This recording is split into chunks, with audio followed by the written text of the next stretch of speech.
Oi, gente. No vídeo de hoje eu vou estar falando sobre patrimônio cultural em risco, a busca por novos caminhos. Todo esse vídeo ele foi baseado no artigo científico escrito por Camila Paula de Barros Gomes, que foi publicado na Revista Digital de Direito Administrativo. Então, nos últimos tempos, o patrimônio cultural ele vem sofrendo descaso. E um dos exemplos mais próximos da gente, um dos exemplos, na verdade, foi que o Museu da Língua Portuguesa foi consumido pelo fogo em 2015 e o Museu Nacional foi consumido também pelo fogo agora em 2018 e a estrutura do museu tinha mais de 200 anos e com essa queima, foram perdidos mais de 20 milhões de bens. Então, assim, é um problema muito sério e que está muito próximo de nós. Então, para falar um pouco sobre patrimônio cultural, eu tenho que falar acerca de patrimônio cultural associado à memória coletiva. Eu coloquei aqui no início que o conceito de patrimônio passou por novas abordagens e interpretações ao longo do tempo. Então, quando vai se estudar patrimônio sob o prisma histórico, é notável, as inúmeras abordagens, como eu falei, que esse conceito já teve desde Roma, em que os romanos associavam a palavra patrimônio o pater familis, que era tudo aquilo associado à riqueza que era do senhor da família. Então, era mais ligado mesmo à questão da riqueza. Na atualidade, entende-se que patrimônio não deve englobar apenas bens materiais e concretos que era antes, mas sim todo o conjunto de bens culturais referentes à identidade culturais. E é importante entender, para se entender patrimônio cultural, a importância de identidade cultural e a memória coletiva. Então, como eu coloquei aí, eu associei a memória coletiva, porque a noção de patrimônio cultural está diretamente relacionada à memória coletiva, às circunstâncias, os eventos vividos por aquela determinada coletividade, que vai contribuir para a história daquele povo e daquela nação. Então, a conservação de tais bens é importante, pois vai assegurar acesso das gerações futuras aos bens do passado, auxiliando assim, a uma identidade cultural. Então, eu coloquei aqui, que eu peguei a frase do próprio artigo, que preservar o patrimônio cultural é valorizar a cultura, a história, os elos que ajudaram na construção da identidade de um povo. Justamente o que eu estou falando, sobre assegurar o passado. Então, para falar sobre a proteção ao patrimônio do Brasil, eu vou falar um pouquinho sobre a história, o momento histórico, começando com o segundo reinado. Então, nesse tempo, no segundo reinado, foi quando foi criado o Instituto Histórico e Geográfico Brasileiro, que ele era um órgão incumbido a documentar por meio de textos literários, pinturas, a história do Brasil, que naquele tempo já vivia ameaçada por reformas separatistas. Então, era necessária a construção de identidade nacional. Então, com o golpe que resultou a nossa proclamação, viu-se novamente a necessidade de reafirmar a identidade cultural. Então, assim, como eu coloquei aí em relação a heróis nacionais, que o governo ele precisou reafirmar a legitimidade daquele povo na figura de heróis nacionais, como o próprio Tiradentes, entendeu? Naquele tempo, já entendia a importância de patrimônio cultural do povo, mas o patrimônio como fora do simples fato de ser material, como o patrimônio imaterial, ainda não era muito falado. Só em 1920 que os intelectuais, que era o pessoal pensante daquela época, chamaram a atenção de que o Tesouro Nacional estava sofrendo com a inércia do Estado, que levou o tema foco de preocupação do próprio Estado, da imprensa e das instituições culturais. Como resultado, em 1934, Getúlio Vargas ele publica um decreto que vai organizar a proteção histórica e artística, mas ainda não plenamente assegurando a proteção imaterial. Um exemplo de patrimônio imaterial é a história e a cultura indígena, ou a história do negro, que é a nossa cultura, o nosso passado. Então, aos poucos, ao longo dos anos, a elite vai passar a reconhecer a importância de outros bens culturais e valores, símbolos da identidade cultural do Brasil. Mas só em 1988, com a nossa Constituição Federal, né, a chamada Constituição Cidadã, é que vai trazer essa proteção ao patrimônio imaterial no seu artigo 216. Anos depois, em 2003, a Unesco vai reconhecer que a globalização traz um risco de destruição cultural e que haveria necessidade dessa proteção do patrimônio imaterial. Então, no parágrafo 1º do artigo 216, né, o texto vai trazer as formas de preservação do patrimônio cultural e histórico. São eles os inventários, os registros, a vigilância, o tombamento e a desapropriação. Deixa eu ver aqui, conferir como eu coloquei no slide. Pronto, vou falar do tombamento no instante. Deixa eu voltar. Então, vai trazer outras formas de preservação, tombamento sendo um deles, que é a forma mais importante. Então, Camila, autora do artigo, ela vai falar que como o inventário dos registros constitui na identificação por meio de pesquisa daquele bem, é como se fosse um prévio conhecimento para a justificativa de um tombamento, que é justamente isso. Você precisa conhecer a história daquele bem e dizer se ele está realmente necessitando de uma proteção mais severa para justificar o tombamento.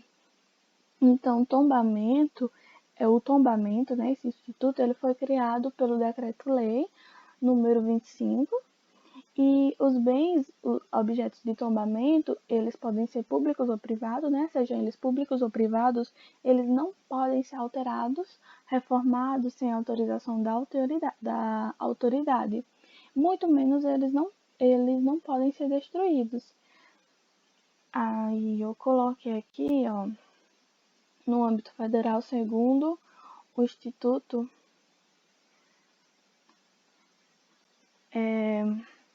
segundo Noronha, na verdade, ele vai dizer porque assim, todos os bens tombados, eles estão descritos em 4 livros, que foram os livros que eu coloquei aí em tela. Então, ao todo, né, segundo o Instituto, são mais de 1.300 bens tombados. Então, mesmo com a finalidade de proteção, finalidade específica de proteção, não é raro encontrar bens tombados em estado precário. Então, muitos problemas fazem com que o tombamento não consiga garantir a proteção do patrimônio. Eu coloquei aqui que, apesar da finalidade estritamente ligada à preservação, o tombamento não tem se mostrado eficiente. Então, vários fatores vão contribuir para a ineficácia do tombamento. São eles as verbas, o desapego emocional e a necessidade de participação da iniciativa privada, começando com verbas. Então, como eu já tinha dito, né, o Instituto Patrimônio Histórico e Artístico Nacional, né, que eu ainda não tinha dito que significava IPHN, é responsável por fiscalizar, né, mais de 1.300 bens tomados, regularmente inscritos em seus livros. Então, assim, são muitos bens e, normalmente, essa área de atuação cultural, né, da cultura, sofre corte de verbas, não tem gente capacitada específica para manter bens desse valor histórico em perfeitas condições. E também em relação à falta de fiscalização para a aplicação de multas em bens privados, porque assim, poder público, né, junto com a iniciativa privada, eles podem trabalhar em parceria. Então, quando, exemplo, um proprietário de uma casa que foi tombada, ela precisa manter aquela casa em perfeitas condições, mas às vezes ela não tem dinheiro. Então, assim, precisa haver uma fiscalização.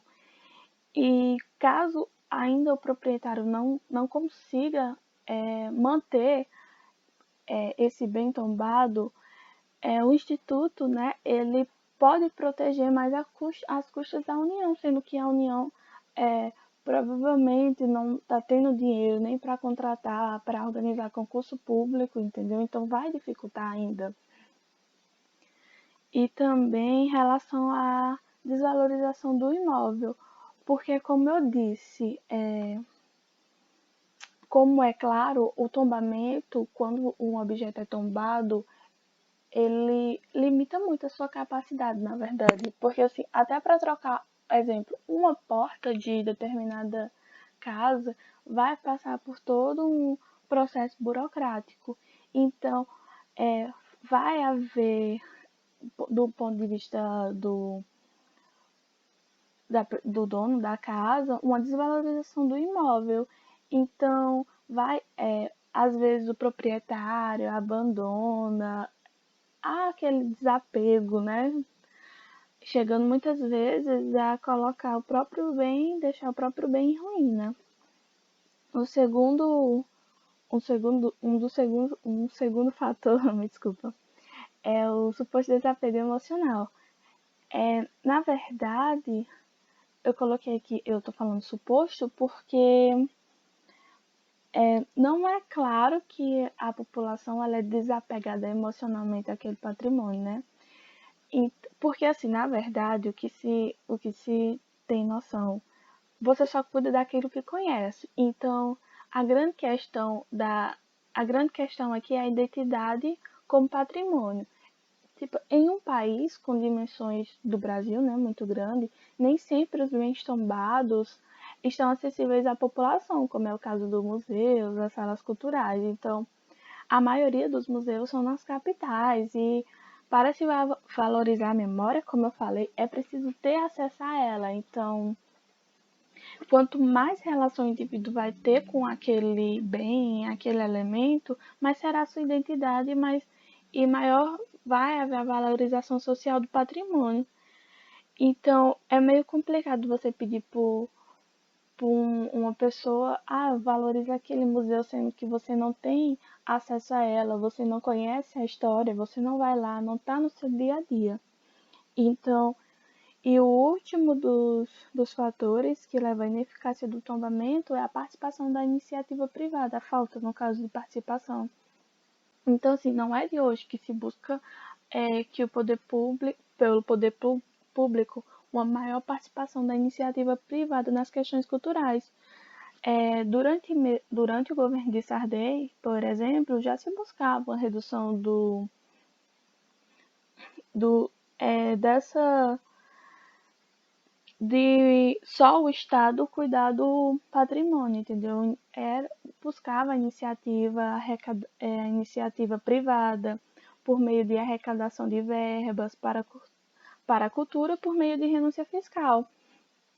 Tanto que nesse tempo foi criada a Lei Sarney, que era justamente isso. Você incentiva a arrecadação, você vai incentivar a iniciativa privada a investir e por meio dela vai haver uma renúncia fiscal.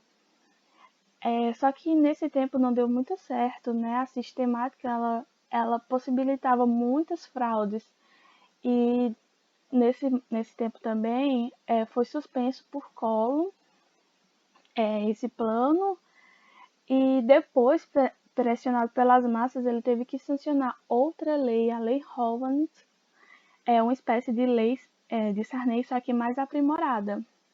Como eu coloquei aqui, a Lei Hollande e depois os endowments.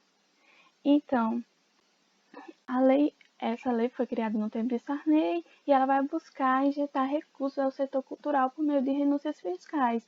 Então, por meio delas, empresas e pessoas físicas podem patrocinar espetáculos, shows, livros, museus e abater o valor total ou parcial, né, no imposto de renda. A lei ela também contribuiu para ampliar o acesso dos cidadãos à cultura, já que os projetos patrocinados são obrigados a oferecer uma contrapartida social. O resultado dessa política foi altamente questionável, porque poucos projetos conseguem obter patrocínio que normalmente são concentrados na região sudeste do país. Então, as áreas que não trazem grande visibilidade, né, aos patrocinadores, como o próprio patrimônio histórico, são deixados de lado com baixos investimentos. Então, a, ou seja, no caso, a questão da conservação ali do patrimônio histórico acaba não sendo prioridade, né, já que os patrocinadores só investem em projetos que lhe tragam visibilidade. E apesar desses evidentes problemas, né, a lei ainda consegue apresentar alguns resultados positivos no que diz respeito ao incentivo das artes cênicas, à música, já no que diz respeito à conservação do patrimônio cultural, como eu disse, ele está longe, né, de alcançar bons resultados, sendo necessário buscar outros caminhos, que é, no caso, o endowment, que é um fundo patrimonial, né, conhecido no exterior com esse nome, e ele vai ter a finalidade, né, de gerir um patrimônio de duração perpétua, sendo seus rendimentos destinados à manutenção, divulgação e expansão da atividade específica. Uma vez investidas no mercado financeiro, eles são os rendimentos, né, serão usados como suporte financeiro, como por exemplo para ONGs, direcionados a hospitais, universidades e museus.